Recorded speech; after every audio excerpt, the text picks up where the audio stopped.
We'll start it off and then we'll let Ismail do a lot of this. So our first, this is going to be heavily video session, which is certainly appropriate. And our first lecture is state-of-the-art lecture, The Ross Renaissance, Lessons Learned from History by Maral Ouzounian, our fearless leader today.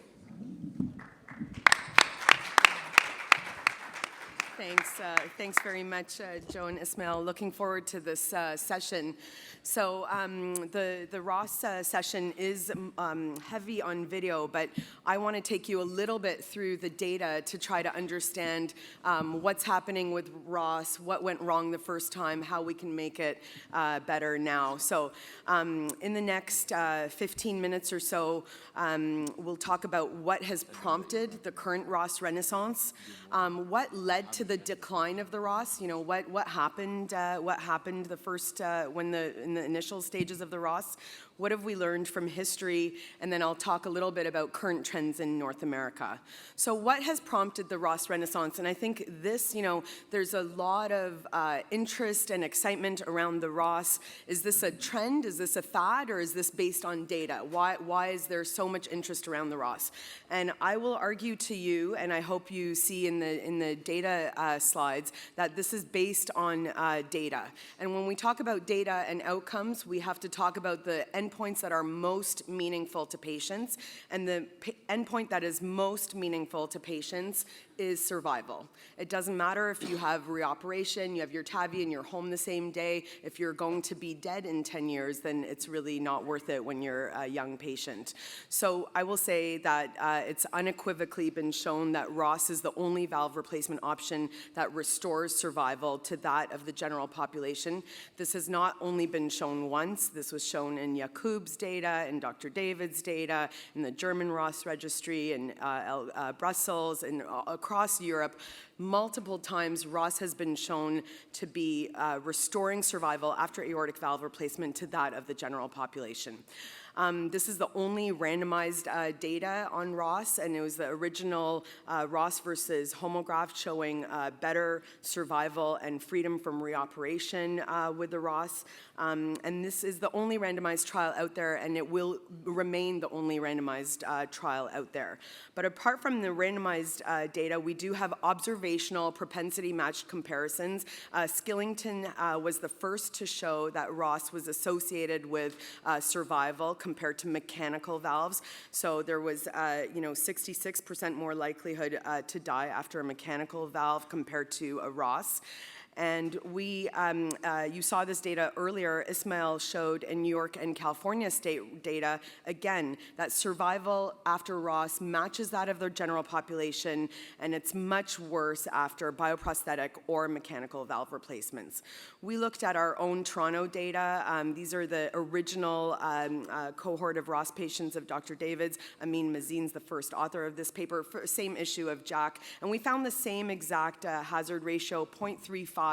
At 20 years, 90% of the Ross patients were alive, and after bio-AVR, only 75% of the patients were alive. What about reoperation? Reoperation remains something that's often discussed after a Ross procedure. We saw in the New York and California data that reoperation is worse after bio-AVR.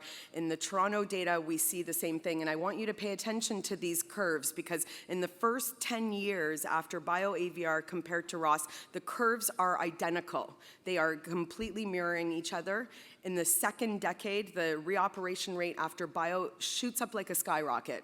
Okay, so you must follow patients into the second decade to see what happens. Ross does have a reoperation rate, but at 20 years on the autograft in Toronto, it was 11% compared to a near almost everyone's getting a reop after bio-AVR.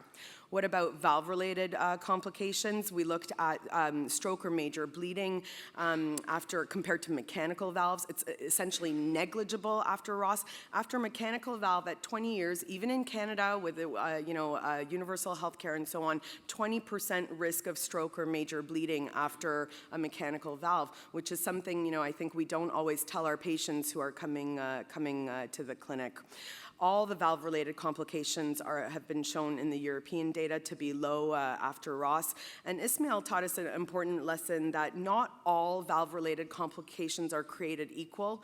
Reoperation, if it's done, can be done very safely. Here, it was a 30-day mortality of only 1.1% compared to endocarditis or stroke and major bleeding. Why are prosthetic valves a problem? If you compare it to the Goldstone and Wu paper, at 15-year mortality rate of 30%. Again, when you're seeing and these are in 50-year-old patients. So I don't think we're telling our 50-year-olds that if you have a prosthetic valve, your 1 in 3 will be dead after 15 years. And this loss of life expectancy actually persists all the way until age 70. It's much worse when you're young. The O to E is 4.5, but it actually still persists until your 7th decade of life. So those are the reasons why the Ross interest in the Ross has really increased in the last decade. But what led to the decline of the Ross? What happened? What happened for Ross to fall away from our armamentarium in North America? This was the nadir of the Ross in 2010. Only 62 Ross procedures were done in North America, so less than 0.1% of aortic valve replacements.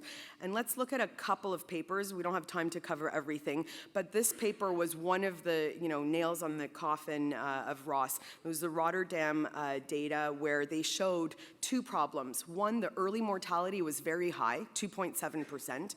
And the hazard ratio for reoperation was 4.6, so 4.6-fold higher risk of reoperation in adults. And after 13 years, almost half the patients had reoperation, so really not very good results. But if you look at the cohort, they did 94 patients in over 20 years. It works out to 5 patients a year. Very, very low number. And a subsequent paper was published that showed actually the problems occurred very early. So the annulus dilated before they left the hospital, and they were leaving a lot of muscle underneath the autograft and a lot of autograft tissue above the commissures, leading to aortic enlargement and annular enlargement and leading to failure. In North America, we had similar problems of early mortality of 2.7% with a hazard ratio of 3, leading these authors to say that the increased morbidity and mortality do not justify it as an alternative to AVR. But if you look at the data, of the 216 surgeons who did Ross procedures in this study, less than 20 surgeons performed more than 5 Ross procedures over the entire study period. And only 9 centers did 5 or more Ross procedures a year. So very clear, lack of high-volume centers in this paper. Reoperation, Dr. Stevens will be talking to you about later. I'm going to skip that. So what have we learned from history? So a few things. So one is that patient selection. So we do know that Ross procedures ideal for young patients who are healthy, active, stenotic valves with a small annulus. This is, the ideal patient for a Ross procedure. We have expanded indications, and we can talk about this a bit more in the panel discussion, but there are expanded indications where Ross procedures can be actually quite a useful tool.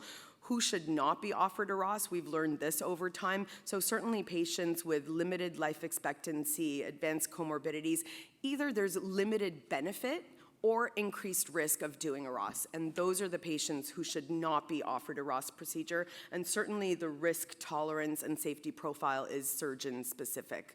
So these are, 2 examples of patients. So the ideal candidates, isolated AS, small annulus, no aortopathy.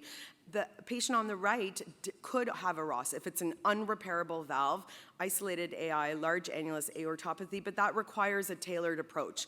And there are technical modifications for AI, and we can talk a bit more in the discussion section. Skillington is a big proponent of the autologous inclusion technique. Dr. David has also done this technique.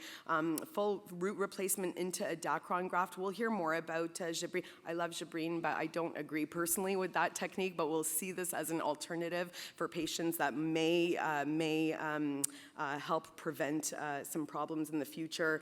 And what I've been doing is a full root replacement and stabilizing the portions of the Ross, of the autograft that we know are going to lead to a problem, the annulus and the sinotubular junction. So we have a low threshold to replace the ascending aorta, even 42, 43 in the low 40s. That's not what your sinotubular junction is supposed to be. It's supposed to be, in the 20s, high 20s, and then also stabilizing the annulus. So the technical principles, unlike in the Rotterdam cohort, we keep the autograft muscle very short, implant it deep within the LVOT, trim the autograft right above the commissures, don't leave this huge autograft above, stabilize the annulus, stabilize the STJ, and very important to have tight BP control afterwards. So this is just a short video of this is a patient of mine, 38-year-old patient with a unicuspid valve, not a repairable valve. She had mixed AS and AI, and she had these independent orifice of the LAD and circumflex, so be careful, obviously, to protect the heart carefully in this operation. We were just sizing the annulus. It was a 23 millimeter aortic annulus, and then harvesting the autograft. Really carefully examine the pulmonary leaflets. The fenestrations can hide in the corners, but this was a nice pulmonary valve, and we do both cautery on the fat, but then sharp dissection to take to harvest the autograft off the septum safely. You do not need any of this extra muscle below, and this is very important. We heard about it yesterday. The pulmonary valve is almost always symmetrical. It has to be implanted symmetrically into the aortic annulus. We are very careful. I do interrupted running proline sutures the way Ismail does. This patient had a unicuspid valve. I closed that commissure to make it more planar circumferentially. Really, your needles have to enter the hinge point of the valve to really not have muscle underneath. Now we're looking at the valve. It's really hard to actually examine the valve in the autograft implanted position. The coronary buttons are very sort of straightforward. It's nice tissue to reimplant. Nothing sort of fancy over there. And I'm going to skip the rest actually just for the sake of time. But this patient did not need ascending aortic replacement. Small annulus, good results. Young woman, she will do very well. There is an art and a science to all of the practice of reconstructive aortic surgery, and I do think the principles are scientific. Some of the technical aspects have some art form there, but this is a very teachable operation. I get the question commonly, do patients with severe AI do worse with a Ross? And this is Dr. David's data. He actually had pure AI, a third of patients. Half of the patients had a big annulus, and he did subcoronary or autologous inclusion in half and full root replacement in half. Outstanding results, only 11% re-op rate. And in Dr. David's hands, and we're looking at the entire TGH cohort now, we should be hopefully presenting it at AATS next year. It did not predict autograft dilatation or late failure. I'm going to skip this for the sake of time. Prof. Yacoub, 108, these are the original patients. He did full root replacement with no annular support and actually found no difference in the AI and AS patients. These are Ismail's original patients done in Montreal, 455 patients with his technique. Annular size stayed stable, no difference in AS versus AI in autograft reoperation or or regurgitation. Very low rates at 10 years of reintervention, and these should be published soon. I'm going to show you these data quickly. The tsunami of transcatheter valves is here. You saw from Gilbert that even in young patients, almost half are getting TAVI. I mean, this is like criminal. This is happening. But nearly half are getting TAVI, and the life expectancy is actually very good in a 65-year-old. So we looked at the North American data. Increase in Ross has been Ross procedure has been on the incline, and in patients less than 60 years of age, it's now 7% of the aortic valve replacement procedures in 2023. Still, however, the number of centers doing Ross, the overall median number of Ross procedures per center is only 2, and 10 centers performed half the Ross procedures in all of North America. These data should be published, I'm hoping, next month, but we saw actually a decline and then a gentle slope increase of the risk of mortality over time. And when we looked carefully at this, because this raised quite a few eyebrows at AATS, when we looked carefully at this, that increase was not in the high volume centers, it was all in the low volume centers, where if you compare the high volume surgeons to the low volume centers and surgeons, in low volume centers there's a hazard ratio of 4.5 for mortality after Ross. And if you look at the surgeon level data, same thing, a hazard ratio of 4 compared to high volume surgeons after Ross. So a very clear surgeon volume outcome relationship. We've seen that for many different operations, and it's highlighted in Ross. So what can we learn from history?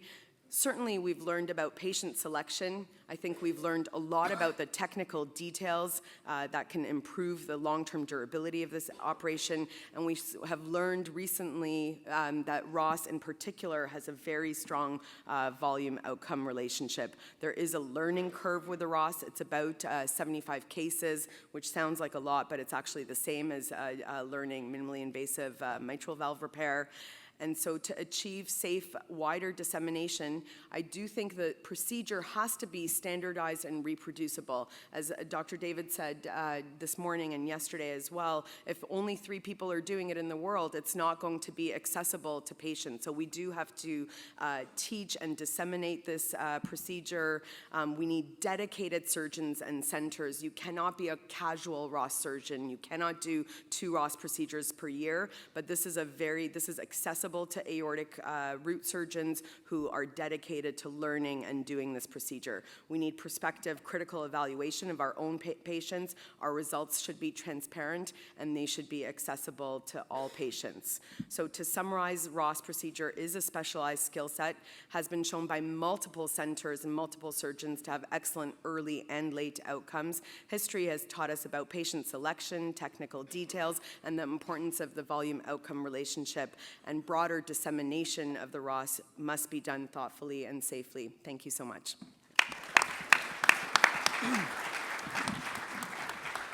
Thank you, Maral. This was a great summary in 20 minutes.